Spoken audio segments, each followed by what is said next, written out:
بسم اللہ الرحمن الرحیم۔ السلام علیکم۔ منبر رسول اللہ صلی اللہ علیہ وسلم بننے سے پہلے حضور پر نور صلی اللہ علیہ وسلم خشک کھجور کے تنے سے ٹیک لگا کر خطبہ ارشاد فرمایا کرتے تھے۔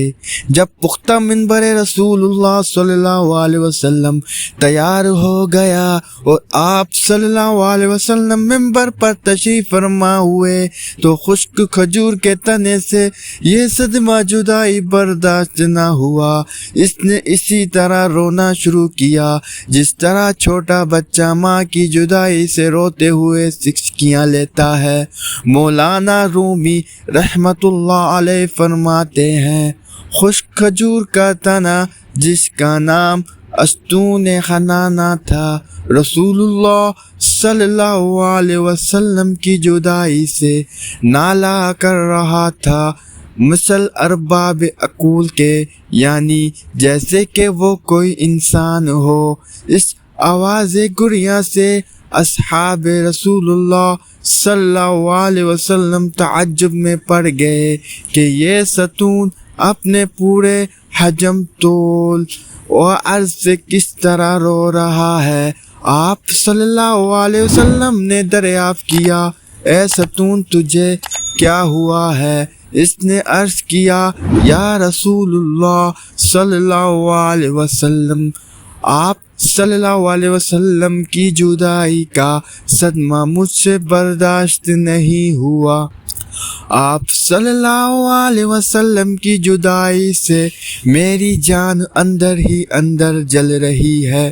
اس آتش غم کے ہوتے ہوئے آپ صلی اللہ علیہ وسلم کے فراق میں کیوں نہ آہوان کرو، یا رسول اللہ صلی اللہ علیہ وسلم، آپ صلی اللہ علیہ وسلم ہی تو جان کائنات ہیں۔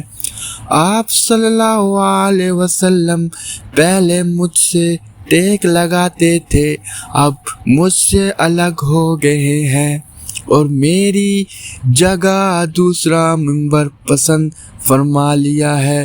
حضور انور صلی اللہ علیہ وسلم نے ارشاد فرمایا، ارے مبارک ستون، اگر تو چاہتا ہے تو تیرے لیے دعا کروں کہ تو سرسبز اور ثمر آور درخت ہو جائے اور تیرے پھلوں سے ہر شرقی و غربی مستفید ہو، اور کیا تو ہمیشہ کے لیے تر و تازہ ہونا چاہتا ہے یا تو پھر عالم آخرت میں کچھ چاہتا ہے؟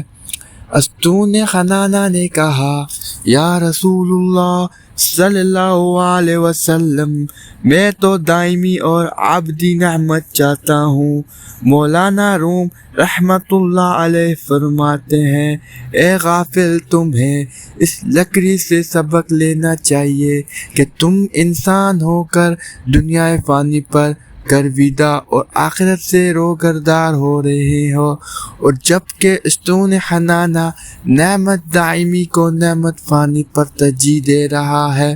پھر اس ستون خنانہ کو زمین میں دفن کر دیا گیا تاکہ مثل انسانوں کے روز جزا اس کا حشر ہو۔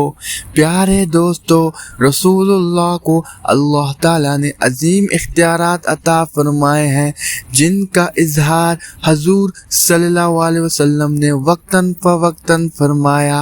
احادیث کریمہ میں ان کا تذکرہ کثرت سے موجود ہے۔ علماء اسلام نے اس موضوع پر معتبر رسائل تحریر فرمائے۔